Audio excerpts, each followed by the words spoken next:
Neza व तीर से तकलीफ नहीं होती। हज़रत उमर फ़ारूक रज़ी अल्लाह ताला अन्हु का नाम लेने वालों के लिए ज़रूरी है। बनु अदी जो थे वो अरब के यूँ समझ लें कि सफ़ीर हुआ करते थे। और इसी तरह एक दूसरा एजाज़ भी सैयदना उमर फ़ारूक रज़ी अल्लाह ताला अन्हु को मिला कि हज़रत उमर फ़ारूक रज़ी अल्लाह ताला अन्हु के मशहूर अक़वाल हैं। ईरान हज़रत उमर रज़ी अल्लाह ताला अन्हु के बिस्मिल्लाहिर्रहमानिर्रहीम। यकम मुहर्रमुल हराम जो इस्लामी साल या कमरी साल जिसको कहते हैं उसका पहला दिन है, और ये पहला दिन ही मुसलमानों के एक अजीम खलीफा हज़रत उमर इब्न ख़त्ताब रज़ी अल्लाह ताला अन्हु की शहादत से शुरू होता है। हज़रत उमर फ़ारूक रज़ी अल्लाह ताला अन्हु वो अजीम सहाबी रसूल हैं कि बज़बान नबूवत जिनकी शान बयान हुई है, जिनके लिए रसूलुल्लाह सल्लल्लाहु अलैहि वसल्लम ने दुआ मांगी थी कि या अल्लाह उमर को इस्लाम से सरफराज फरमा और उमर के ज़रिए से इस्लाम को इज़्ज़त अता फरमा। यानी उमर फ़ारूक वो सहाबी रसूल हैं जो मुराद रसूल हैं। हज़रत उमर इब्न ख़त्ताब रज़ी अल्लाह ताला अन्हु का जो कबीला था वो अरब का मशहूर कबीला बनु अदी था। और बनु अदी जो थे वो अरब के यूँ समझ लें कि सफ़ीर हुआ करते थे, लोगों के दरमियान साज़िशी करवाया करते थे। इस तरह के जो मामलात थे वो बनु अदी के सुपुर्द हुआ करते थे। हज़रत उमर फ़ारूक रज़ी अल्लाह ताला अन्हु के कबूल इस्लाम का मशहूर वाक़या है कि किस तरह आप पहले इस्लाम के मुखालिफिन में से थे, लेकिन फिर जब आपकी बहन मुसलमान हो गई आप उसके पास गए, वो सारा वाक़या। और जब आपने कुरान मजीद की सूरह ताहा की आयात सुनी तो आपका दिल बदल गया। फिर हज़रत मोहम्मद मुस्तफ़ा सल्लल्लाहु अलैहि वसल्लम के पास गए और दार अरकम में मुसलमान हो गए। बाद मौरख़ीन ने लिखा है कि ये 36वें मुसलमान थे और बाज़ ने लिखा है कि ये 40वें मुसलमान थे। खैर, जब हज़रत उमर फ़ारूक रज़ी अल्लाह ताला अन्हु इस्लाम ले आए तो उसके बाद मुसलमानों ने एलानिया नमाज़ अदा करना शुरू की। फिर इसके बाद हज़रत उमर फ़ारूक रज़ी अल्लाह ताला अन्हु अपनी सारी ज़िंदगी आप सल्लल्लाहु अलैहि वसल्लम के साथ ही रहे। आप सल्लल्लाहु अलैहि वसल्लम के मशीरों में से थे। हज़रत अबू बकर और हज़रत उमर रज़ी अल्लाह ताला अन्हु दुनिया में भी आप सल्लल्लाहु अलैहि वसल्लम के वज़ीर, आप सल्लल्लाहु अलैहि वसल्लम के मशीर रहे हैं। कब्र में भी आप सल्लल्लाहु अलैहि वसल्लम के साथ हैं, और हशर में भी जब आप सल्लल्लाहु अलैहि वसल्लम उठेंगे तो आप सल्लल्लाहु अलैहि वसल्लम के साथ सबसे पहले अबू बकर और हज़रत उमर रज़ी अल्लाह ताला अन्हु आपके साथ उठाए जाएंगे। हज़रत उमर फ़ारूक रज़ी अल्लाह ताला अन्हु को ये एज़ाज़ हासिल है कि हज़रत उमर रज़ी अल्लाह ताला अन्हु की जो बेटी है वो हज़रत मोहम्मद मुस्तफ़ा सल्लल्लाहु अलैहि वसल्लम के घर में है। यानी उम्मुल मुमिनीन के वालिद जो हैं वो हज़रत उमर फ़ारूक रज़ी अल्लाह ताला अन्हु हैं। सैयदा हफ्सा जो हैं उनकी बेटी हैं। और इसी तरह एक दूसरा एज़ाज़ भी सैयदना उमर फ़ारूक रज़ी अल्लाह ताला अन्हु को मिला कि सैयदा फ़ातिमा रज़ी अल्लाह ताला अन्हा की बेटी और हज़रत अली रज़ी अल्लाह ताला अन्हु की बेटी जो उम्मे कुलसूम थी, उनका निकाह जो हुआ है वो हज़रत उमर फ़ारूक रज़ी अल्लाह ताला अन्हु के साथ हुआ है। अहले बैत के साथ इनके बड़े करीबी ताल्लुकात थे। सहाबा और अहले बैत दोनों यकजान और आपस में मोहब्बत, आपस में रिश्तेदारी करने वाले लोग थे। मुसलमानों के पहले खलीफा हज़रत अबू बकर सिद्दीक़ रज़ी अल्लाह ताला अन्हु ने अपने बाद जिस खलीफा को नामज़द किया वो सैयदना उमर इब्न ख़त्ताब रज़ी अल्लाह ताला अन्हु थे, जिनका दौरे खिलाफत तकरीबन 10 साल 6 माह 4 दिन रहा है। ये 10 साल दुनिया के बेहतरीन 10 साल रहे हैं, इस्लामी दुनिया के बेहतरीन 10 साल रहे हैं। हज़रत उमर फ़ारूक रज़ी अल्लाह ताला अन्हु की जो दौरे खिलाफत है, जो आपकी हुकूमत थी, वो पूरी दुनिया के अंदर मसाली है। ना सिर्फ मुसलमान बल्कि गैर मुस्लिम मुअर्रिख़ीन, हत्ता कि यहूद जो दीन के सख्त दुश्मन, इस्लाम के सख्त दुश्मन हैं, उन्होंने भी ये बात लिखी है कि हज़रत उमर फ़ारूक रज़ी अल्लाह ताला अन्हु जैसा आदिल और कामिल हुक्मरान दुनिया में उसकी मिसाल मिलना बहुत मुश्किल है।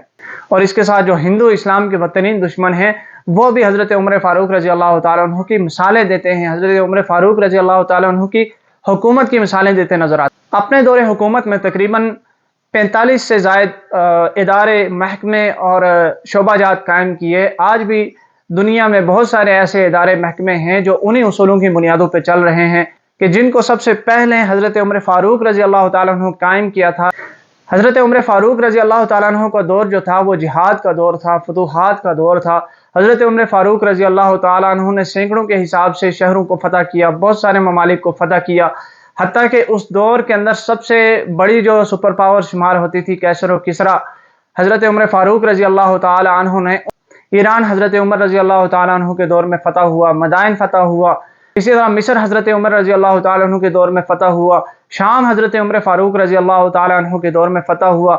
हज़रत उमर फ़ारूक रज़ी अल्लाह ताला को इंसाफ जो है वो पूरी दुनिया के अंदर मशहूर हो चुका था। हत्ता कि जब बैतुल मक़दस में हज़रत उमर फ़ारूक रज़ी अल्लाह ताला अन्हु दाखिल होने लगे तो आपकी आजी, आपकी इनकिसारी देखते हुए एक तरफ तो پوری دنیا کے اوپر، پوری دنیا کے کفر کے اوپر ان کا رعب و دبدبہ تھا، لیکن دوسری طرف جب ان کی عاجزی اور انکساری کو دیکھا، ان کے عدل کو دیکھا کہ جب وہ دروازے سے داخل ہو رہے ہیں تو غلام سواری پہ ہے، اور امیر المؤمنین، اتنی بڑی سلطنت کا امیر المؤمنین، اتنی بڑی خلافت کا امیر المؤمنین، وہ پیدل اپنے غلام کو لے کے داخل ہو رہا ہے، تو بغیر کسی مزاحمت کے جو وہاں کے عیسائی تھے انہوں نے چابیاں حضرت عمر فاروق رضی اللہ تعالی عنہ کے حوالے کر دی۔ آج 2 ارب مسلمان جس بیت المقدس کو نہیں چھڑا سکتے، وہاں مظلوم مسلمانوں کی مدد نہیں کر سکتے، حضرت عمر فاروق رضی اللہ تعالی عنہ کا کردار ایسا تھا کہ غیر مسلم خود بیت المقدس حوالہ کرنے پر مجبور ہو گئے۔ حضرت عمر فاروق رضی اللہ تعالیٰ عنہ کے دور میں محاسبے کا سسٹم اتنا بہترین تھا کہ کوئی بھی آدمی خلیفہ وقت سے، گورنر سے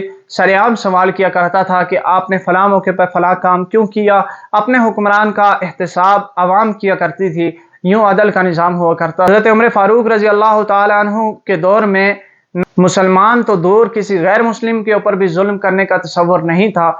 تقریباً 26 ذوالحجہ کو صبح نماز فجر کے وقت انہیں زخمی کیا گیا، اور 1 محرم الحرام کو آپ کی شہادت ہوئی اور آپ کو دفن کیا گیا، لیکن آخری وقت میں بھی امت کا اتنا خیال رکھا کہ زخمی ہونے کے باوجود خلافت کے معاملات کو اہمیت دیتے ہوئے حضرت عمر فاروق رضی اللہ تعالیٰ عنہ اپنے 6 رکنی کمیٹی یا 6 رکنی ایک شورا بنائی کہ ان 6 افراد میں سے یہ آپس میں مشورہ کریں، کوئی ایک ان میں سے خلیفہ ہوگا۔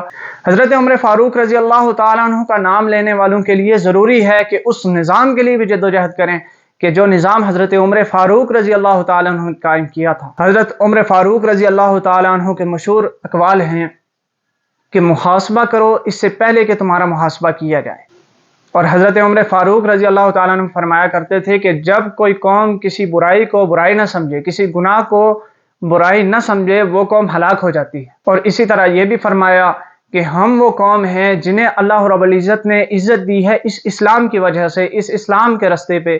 اگر اس کے علاوہ ہم کسی اور رستے پہ عزت ڈھونڈیں گے تو ہم ذلیل ہو جائیں گے۔ یقینی طور پہ آج جو پوری امت مسلمہ ذلت کے شکار ہے، یہ اس اسلام کے نظام کو چھوڑ کر کسی اور نظام کے اندر کامیابی تلاش کر رہی ہے، اسی لیے ذلت کا شکار ہے۔ حضرت عمر فاروق رضی اللہ تعالیٰ عنہ کا جو کردار ہے وہ رہتی دنیا تک قائم رہے گا۔ ان کے نام لینے والے، ان سے محبت کرنے والے قیامت تک باقی رہیں گے۔ یہی اعزاز اللہ رب العزت نے انہیں دنیا میں بھی دیا، اور آخرت کے لیے ان کے لیے پہلے سے اعلان ہو چکا ہے کہ اللہ رب العزت نے جنت کو ان کے لیے ٹھکانہ مقرر کر دیا۔ اللہ نے ان سے راضی ہو گیا، وہ اللہ سے راضی ہو گئے۔ اور یہ وہ صحابہ اکرام ہیں جن کی شخصیات ایسی ہیں کہ اللہ نے دنیا میں ان کے لیے اعلان فرمایا کہ میں ان سے راضی، یہ مجھ سے راضی۔